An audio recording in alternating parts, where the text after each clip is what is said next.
As you guys will know, you can always believe everything you read or hear on the internet. Therefore, I report to you with absolute certainty this thing I saw on the internet, which guarantees it's true. The Tesla Model Y has reportedly brought in 130,000 orders in China in the last 16 days, which was when the order bank opened. This posted on X by Teslarati. This follows some rumours not too long ago that orders had exceeded 100,000. Now, I can't guarantee this is true, and I suspect on Tesla's forthcoming earnings call, they're not going to disclose a number, but they will probably say something along the lines of, initial demand for the refreshed Model Y has been quite robust. Let's think through some of the implications here. This is just China. This vehicle has since launched globally. We can now order one in the US, in Europe, everywhere. And got to say, a shockingly fast, near simultaneous global launch for the refreshed Model Y. I mean, who saw that coming? Clearly, Tesla paving the way for more affordable vehicles later in the first half of this year. So who knows what potential order flow would look like in Europe, in the US, etc. But if these rumours are to be believed, this is the equivalent of 8,125 orders per day for the first 16 days. If we were to annualise that, and obviously, new vehicle, you're going to have a front-loaded order flow. But if that many vehicle orders flowed through for an entire year, you'd be around 3 million units per year. Now, when I first saw this design, the refreshed Model Y, the thing that stood out to me most was that it appeared, and I mean appeared, aesthetically, to have some China-centric touches. My thinking there was the Chinese buyer would lap this thing up. To a lot of buyers, especially with vehicles, not every decision is purely rational. How the vehicle looks, to many, matters. I thought at the time, Tesla has nailed this. Chinese consumers gonna love this thing.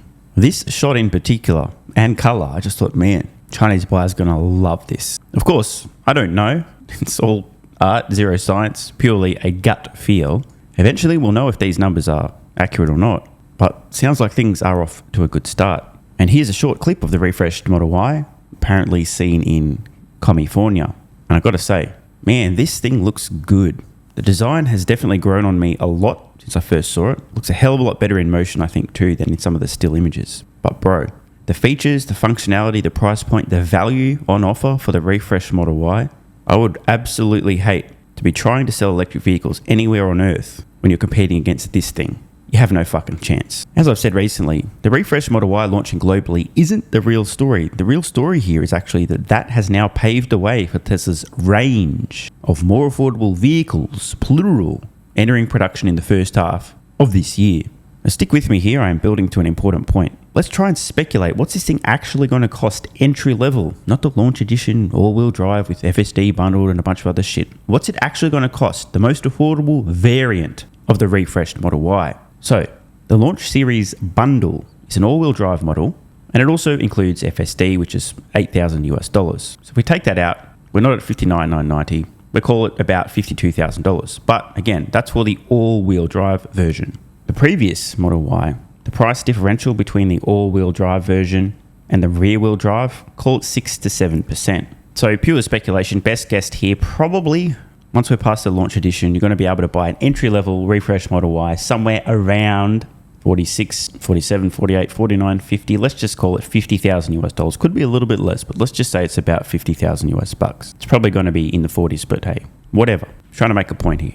That is not within reach of the typical consumer. We're still talking a relatively premium price point. So now, the point. Vehicle price versus addressable market. Shout out to ARK Invest. Fair warning, this could get a bit messy. Definitely the first time I've ever said that in my life. Now, of course, speculation alert, you know it's possible that Tesla doesn't actually offer a rear-wheel drive version of the refreshed Model Y. Why would they do that? Well, because they're paving the way for the more affordable vehicles. It's like, you want a more affordable vehicle? Well, fuck ya. Buy the more affordable vehicle. Model Y comes in one variant, all-wheel drive, and then likely performance. But whatever, that's not the point. The point here, we're somewhere around this price point for the refreshed Model Y, okay? We're talking, if you're lucky, maybe an addressable market representing 3, maybe 4.20% of the overall global addressable market based on the price point. Just for reference, current Model Y today is roughly here, and it's the world's best-selling vehicle. How the fuck? The answer, by the way, to the question, how the fuck, is offering exceptional value. Tesla's basically breaking the matrix here, doing the impossible. It shouldn't be possible for a vehicle with today's Model Y prior to the refresh, with its price point, to be selling over 1 million units per year and be the world's best-selling vehicle. But that's how much value Tesla offers. People will stretch up to afford the vehicle. But the point, this right here, something truly remarkable happens in terms of price point versus total addressable market.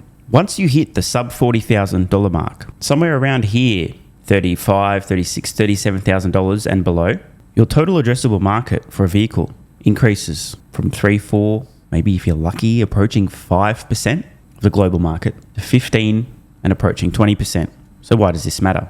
If Tesla's next generation range of more affordable vehicles are somewhere in this sweet spot in terms of entry-level price point, and they also offer exceptional value in terms of money spent versus actual value received. Remember, price does not equal value. And Tesla already today, with the refresh Model Y, is probably at a steady state with sky-high interest rates, by the way, likely to come down soon. Call it 2-ish million vehicles a year, maybe a bit more. If they're more affordable vehicles are somewhere in that sweet spot, just call it 35,000-ish entry-level price point, we could see a 3 to 4 times increase or more in total addressable market. So instead of call it 2 million vehicles a year, we could be talking 6, maybe 8 plus, just on the back of their range of more affordable vehicles. I don't think people fully appreciate this. As I've said in the past, this chart really illustrates it. A linear decrease in the price of a vehicle doesn't cause a linear increase in the number of people who can afford it. It causes an exponential increase. A linear increase would look something like this. You just have a steady state. To lower the price in proportion, the more people can afford to buy it. But that's not what happens. ICE vehicles, at least with reasonable safety features, are almost universally trapped in this zone. It's a mature technology. You can't drive the prices down. Electric vehicles, brand new technology. They're riding cost curves down. Battery costs, the most expensive thing, declining predictably.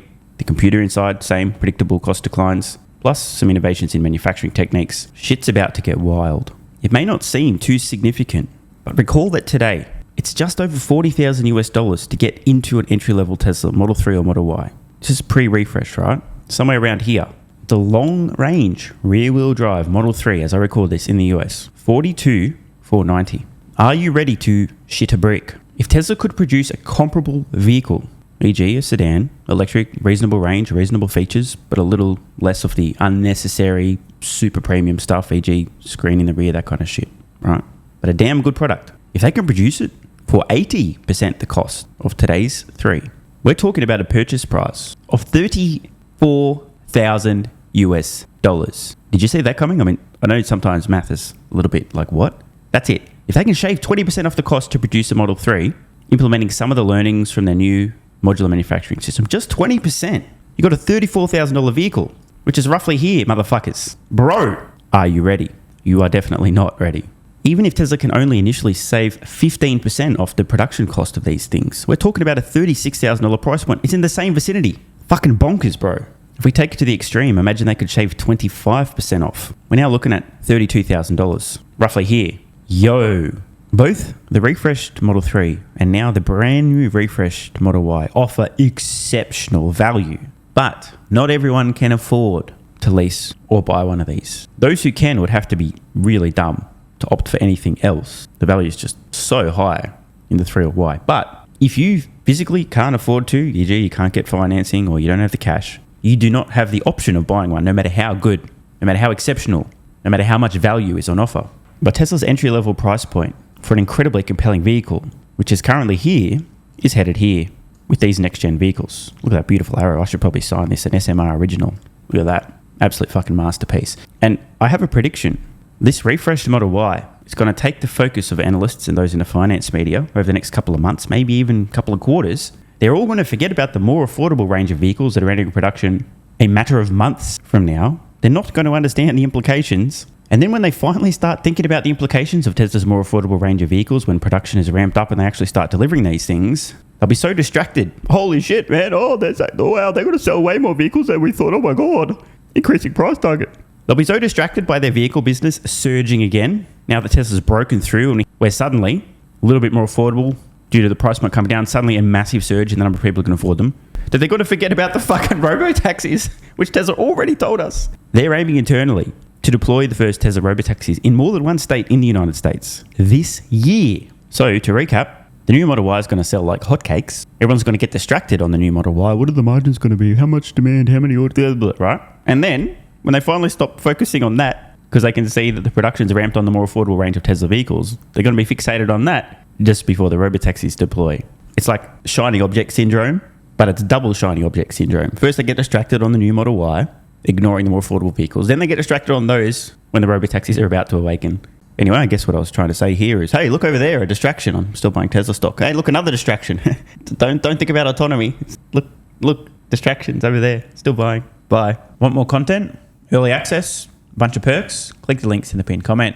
AG1 is awesome. I've been taking it daily now for more than 3 years. It's a great way to fill in nutritional gaps. It's packed full of vitamins, minerals, and whole food source nutrients, plus has prebiotics, probiotics, and adaptogens to improve gut health, regularity, and help your body handle stress. I'm always looking for an edge to help me feel and perform my best, which is why I haven't missed a day of AG1 for more than 3 years. Just try it and see how you feel. Click the link in the pinned comment or head to drinkag1.com/SMR and get yourself a free 1-year supply of vitamin D3 plus K2 and 5 travel packs. This is what viewers of the channel had to say after trying AG1. I feel like I have a lot more energy since I started on AG1. Just got my AG1 in the mail, legit feeling the effects after day 3. 3 months ago, I started AG1 and have been enjoying the evenness of alertness and energy that lasts the day. I just started the wife on it too. Are you convinced yet? I mean, hey, it's worth trying, right? Click the link in the pinned comment or head to drinkag1.com/SMR, or I can keep going. This viewer, after about a month on AG1, definitely a lack of fatigue in the afternoon. Pleasant side effect is that my coffee intake has imploded and is almost down to 0. One more? Yeah, why not? I honestly feel younger and will be continuing to use AG1. This stuff really is crazy good. I didn't think it would be, but this stuff is awesome. It really is what everyone is saying. One more? Don't mind if I do. I've just received my 3rd month supply. I've drank it every day. I have so much energy throughout most of the day. I'm productive, started a new business, started socializing, refurbished a boat. It's no coincidence. Thank you for your persistence, your integrity, and your insights. Now look, these are not my words. These are not my testimonials. This is what you guys and girls are saying. Maybe it's 100% placebo effect. But even if that's the case, I think it's money well spent. Click the link in the pinned comment or head to drinkag1.com/SMR and get yourself a free 1-year supply of vitamin D3 plus K2 and 5 travel packs.